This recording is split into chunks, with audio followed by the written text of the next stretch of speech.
পৰ্ণ ভিডিঅ' চাই ২২ বছৰীয়া যুৱতীৰ প্ৰতি ঘণ্টাত ১৫০০ টকা উপাৰ্জন। ৯০,০০০ প্ৰাৰ্থীৰ মাজৰ পৰা এই বিশেষ চাকৰি লাভ যুৱতীৰ। ক'ভিড পৰিস্থিতিয়ে সমগ্ৰ বিশ্বতে কৰ্মসংকোচন ঘটোৱাৰ পিছত কোটি কোটি লোক কৰ্মসংস্থাপনহীন হৈ পৰিছে।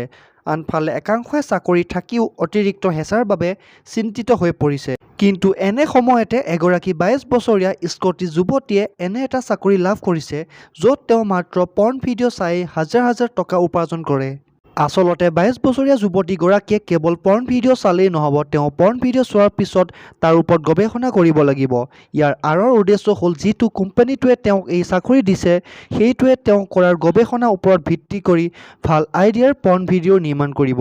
এই কামৰ বাবে যুৱতীগৰাকীয়ে প্ৰতি ঘণ্টাত ১৫০০ টকাকৈ লাভ কৰিব।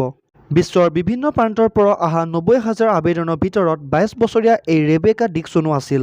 ৰেবেকাই কঠিন প্ৰতিযোগিতা অৱতীৰ্ণ হৈহে এই চাকৰিটো লাভ কৰে। বৰ্তমান ৰেবেকাই বেড বাইবেলৰ ১০০টা সৰ্বাধিক চোৱা পৰ্ণ ভিডিঅ'ৰ ওপৰত গৱেষণা কৰি আছে। নিউয়ৰ্ক পোষ্টক দিয়া এক সাক্ষাৎকাৰত ৰেবেকাই কৈছে যে পৰ্ণ ৰিচাৰ্চ হেডৰ চাকৰিটোৱে হৈছে বিশ্বৰ ভিতৰতে সৰ্বশ্ৰেষ্ঠ কাম। তেওঁ কয় যে এইটো এটা বেলেগ ধৰণৰ কাম। ইয়াৰ বিভিন্ন প্ৰত্যাহ্বানৰ বাবে মই সাজু। মই এগৰাকী মুকলি মনৰ ছোৱালী। নতুন কিবা এটা চেষ্টা কৰি চালে মোৰ আপত্তি নাই। পৰ্ণ গৱেষণা মুৰব্বী হিচাপে ৰেবেকাই পৰ্ণ ভিডিঅ' অতি নিবিড়ভাৱে চাব লাগিব। ইয়াৰ উপৰিও পৰ্ণৰ কণ্ঠ আৰু ইয়াত কাম কৰা মহিলা আৰু পুৰুষৰ তথ্য সংগ্ৰহ কৰিব লাগিব। ইয়াৰ লগতে তেওঁ যৌন অৱস্থাৰ বিষয়েও তথ্য সংগ্ৰহ কৰি তেওঁলোকক প্ৰতিবেদন লিখিব লাগিব।